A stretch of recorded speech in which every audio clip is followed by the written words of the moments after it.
What is up, fellow humans? I got a resource that is just too good to not share.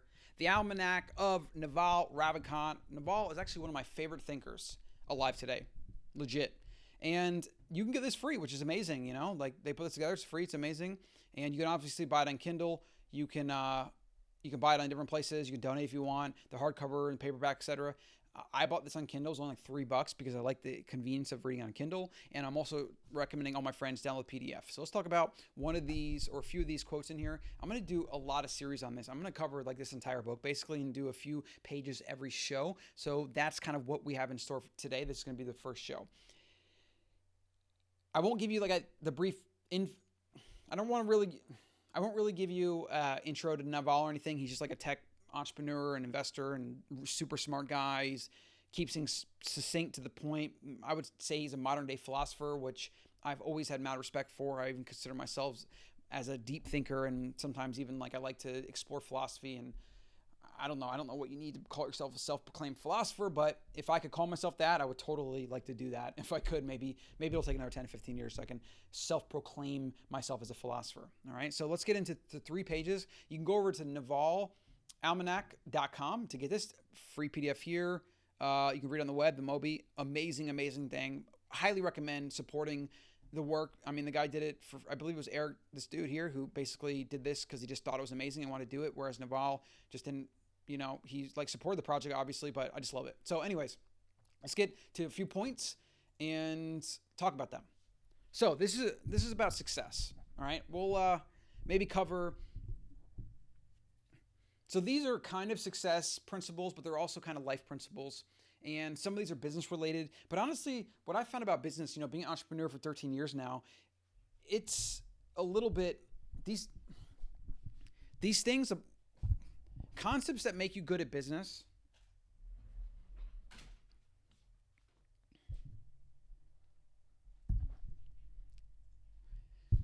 So what I've learned about business is 13 years doing this, I guess actually 15 at this point. When you're looking for principles to be better at business, they're pretty much always the same principles to be better at life. So for me, life and business, advice for business, as long as it's not like retargeting pixels and very specific granular things, you're going to find advice for life. So if you don't consider yourself an entrepreneur or you're interested in business or whatever, you can still find value in understanding the principles that make you good at business, because in a lot of cases, they have a lot to do with the universal first principles of what makes a good human life in interacting with other people and relationships and things like that. Okay. So here's a few that we'll start with. We'll go through each one of these and we'll talk about that. So don't partner with cynics or pessimists. Don't partner with cynics or pessimists. Their beliefs are self-fulfilling. This is really good. I agree with this. There's a point where, some people can kind of have a little bit of a negativity bias where if they're so pro-optimist about like the mission and what you're trying to do, you can make that work. Like, it's good to maybe have a counterbalance. I've had partnerships like this where I was definitely the guy that was like, let's do this. It's great. It's awesome. Go. And then my partner was a little bit more like reserved, try to like poke holes and everything. And that can definitely work. You can have a symbiotic relationship with something like that. The point that he's making here is when you have somebody that's like more leaning towards the negative end of the spectrum, more of a negative Nancy, that's when you run into problems, because with people like that, they manifest and bring about the negativity that they dwell in. This is just like the law of attraction. Even if you believe in it or not, you know people like this, and they always have something to complain about, because guess what? There's always something to complain about. Like, big surprise there, right? So don't partner with cynics and pessimists. Learn to sell, learn to build. If you can do both, you will be unstoppable. Selling is a very important skill, and this is something I will say on this. Everybody sells. If you're trying to get your kid to do something, if you're trying to get your parents to do something or accept something, or your spouse, your wife, or brother, husband, sister, whatever it is, you're always selling. You're selling an idea. You're selling an outcome. All right. So getting better at that, understanding human psychology and the very basic understanding of persuasion. And really the idea that selling is not a dirty thing. Like, if you're trying to persuade somebody to not drink every day or to quit drugs or to just, do something that's maybe good for them, you want to put some effort into making sure your arguments are good. Like you might be helping this person or potentially saving them from something. Now, I don't think it's our responsibility to save people. And I think we actually need to detach a little bit from trying to persuade people too strongly. That's something I've kind of learned throughout the years. But if you're going to spend the time or effort, you might as well be persuasive. You might as well try to appeal to the base instincts of what somebody's trying to accomplish and use that as a selling point. And they take it or leave it. It's up to them, right? So always want to put out the best persuasive argument you can, and then you leave it up to the person to do what they want with it. And if they don't do anything with it, then whatever. You do what you can do, and that's it, okay? This next one is arm yourself with specific knowledge, accountability, and leverage. Specific knowledge is knowledge you cannot be trained for. If society can train you, it can train someone else and replace you. So specific knowledge, what he's saying here is those things that you kind of figure out through experience, right? Because obviously you can buy a bunch of books on the internet and listen to audiobooks and watch videos, but there's always going to be something missing. There's going to be kind of a loss in translation between that. And if you wake up every day as an entrepreneur and you deal with customer problems and tax issues and this and that, and you got audited or you got sued, like there's all these things that you can't really be trained for or train someone else for. There's always going to be some gray area that you learn through experience, right? So when you get in the trenches and you're building something or working on something or truly trying to learn something at an advanced level, those are the things that are not easy to replace. Whereas if you're just learning how to, do something on the computer, like, in fact, what's a good example of this? This is actually a tough one. What's a good example? Like if you're basically doing data entry, for example, and you're taking like something from a piece of paper and inputting into a computer, and yeah, maybe there's a process and it's kind of into complex or whatever. Well, eventually that will be outsourced to a computer. There'll be maybe a scanner and then an AI will take it and input the data, whatever, right? That's not really good specific knowledge. That's just basically running through a checklist, and there's nothing that's very defensible in your skills doing something like that, for example. Wealth is having assets that earn while you sleep. Money is how we transfer time and wealth. Status is your place in the social hierarchy. Okay, pretty self-explanatory stuff. I mean, kind of, I guess. And huge topic here. Like each one of these is like worth books and books and years to understand, whether it's money, status, etc. So let's just kind of go to the next point. Understand ethical wealth creation is possible. Understand ethical wealth creation is possible. If you secretly despise wealth, it will elude you. It's very true. A lot of people don't become successful because they sabotage themselves because they believe that they don't deserve to be successful or this or that. And they do things, usually without realizing it, that sabotage their results. It's a huge one. You have to, what I've learned over the years, you get these level ups of awareness, and every step of the way you kind of get like a little bit more. And then through enough time, through focusing on your goals and focusing on if you want to make money or do this or do that, you eventually remove like the imposter syndrome and all the things that come with like what most people struggle with. Like if you were born lower middle class, like I was, just like standard middle class American family or whatever, like having millions of dollars is, I thought about it, but I didn't see it up close. I didn't hang out with people that had it. Like it was very far removed from my reality.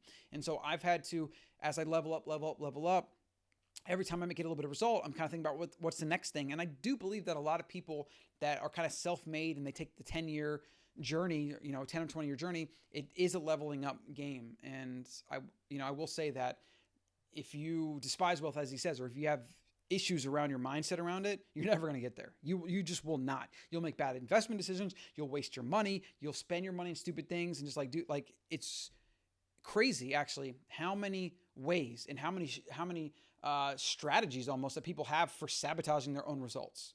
It's very, very common, more common than it should be. Ignore people playing status games. They gain status by attacking people playing wealth creation games. I posted that today on my Instagram because it's basically 2020 in a nutshell. You have people that are trying to play identity politics and they're trying to, win the victim awards and they are attacking those that are doing this or doing that, or they have a different viewpoint, or they're attacking the rich and saying they're evil and we need to tax them and things like that. And I could talk about this for days, but let me just make one very important point. Okay. If you become rich, for the most part, there's some exceptions here, but becoming rich in America, for example, Warren Buffett and Jeff Bezos, two very famous rich people, Jeff Bezos being the richest man in the world, Buffett being top 10, okay? They created their wealth from quite literally nothing by delivering value to the marketplace. Buffett has invested in hundreds of companies, right, that have delivered products and services to Americans. Most of his companies are in America, and he's been betting on the American stock market for years, and that's why he has billions of dollars. All right. Jeff Bezos created Amazon, which, yeah, not perfect by any means, but it's going to be a net positive for all humans, from just the innovation, the infrastructure he's invested in America particularly, and just the kind of the customer expectation of what now new companies are going to be held to that standard of, right? And yeah, some companies might have gone out of business and they probably had some anti-competitive practices here and there, and I get that.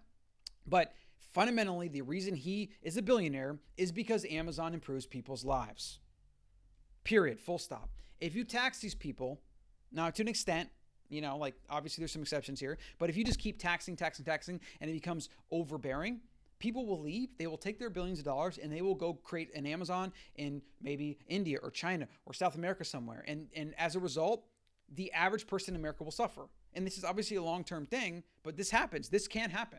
And then guess what? Less tax money for all those government programs, less tax money for infrastructure and roads and running water and all these things that we hold dear, that we take for granted, they will break down. People don't think long-term enough. They get a simple narrative and then they just attack that narrative with a myopic, single-minded dogma that ignores all of the other variables and ignores the nuance. And the nuance is the key. Okay, so that's all I'll say on that.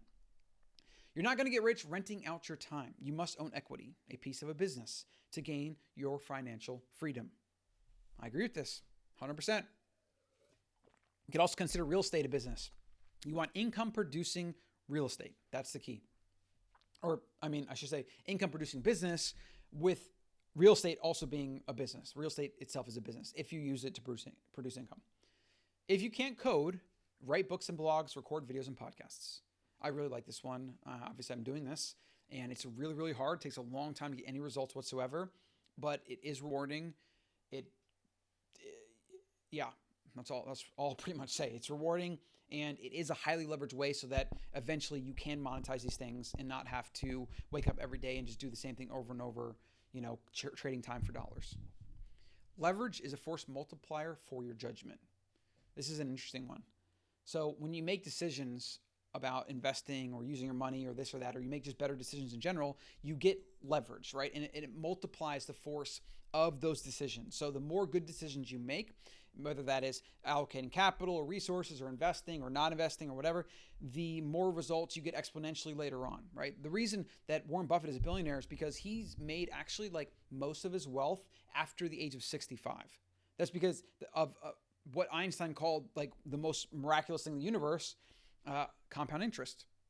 And he's been doing that for years, and he just focused on doing that. He lived frugally for years, put every penny he could back into businesses, and he kept allocating capital and buying good companies. And now he's a billionaire, and like the last 30 years of his life or so, he's become a billionaire.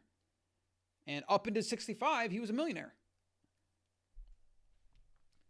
More decisions you make, more consistently, the bigger the results will be, as long as you stay in the game. Judgment requires experience, but can be built faster by learning foundational skills. Judgment requires experience, but can be built faster by learning foundational skills. Yeah, these are good things. They're a little, esoteric out there, not very specific, but whatever they mean to you is kind of how you should think about this. There's no skill called business. Avoid business magazines and business classes. I like that one. Being a college dropout, I totally agree with that. You're just not going to find a lot of good nuggets of information from people that teach business. You're usually going to find it from people that are doing business. And even then, you can run into problems because of hindsight bias and things like that. Okay, so that's been a short show on the first episode of the Almanack of Naval Ravikant. I will be doing more of these. I'll probably be going in a sequential order. These are like some of the first few screenshots from the book. I highly recommend that you get that free PDF over at Navalmanac.com. Download it. Navalmanac.com. That's funny. And it's just one of those things. Like this information is so timeless that this is going on to my read yearly list where I'm going to reread this every single year. That's how good it is. It's actually something that I've been thinking about more. I fall very much into the shiny ball syndrome where I always want like new content, new this, new that. But what I've been hearing a lot from people that I respect, but also just I've been thinking about it, and a lot of the new stuff just isn't that great. And I think I'm putting too much of a focus on it, and I'm putting maybe my hopes too much into the new stuff. And I think when you hit a certain point where you've heard a lot of things and a lot of the same information gets passed around, I think you start going back to the basics and you want the basics. And it's hard to continually get really insightful information that hasn't already been said. I mean, there's a reason we still cite and quote Socrates and Plato and the Stoics, right? Because like obviously you can do new interpretations of them, but the core things that they said are still timeless and classic for a reason. So I'm spending a lot more time trying to watch classic movies, going back to podcasts and videos and articles and books that I really enjoyed and rereading them over and over. And it's hard because I have this, there's a word for it. It's like novel and new. There's like some kind of addiction to it. I have this thing where I always want the new novel thing. And I think that's sabotaging me, right? So I'm going to be spending more time going back to the classics and just really hammering on the basics. So appreciate you listening to the show. Get on the AM5 newsletter over at colin.coach. You can obviously like, subscribe, share, do anything that you want if you feel compelled. It does help the show. I really appreciate that. And I will see you in the next one.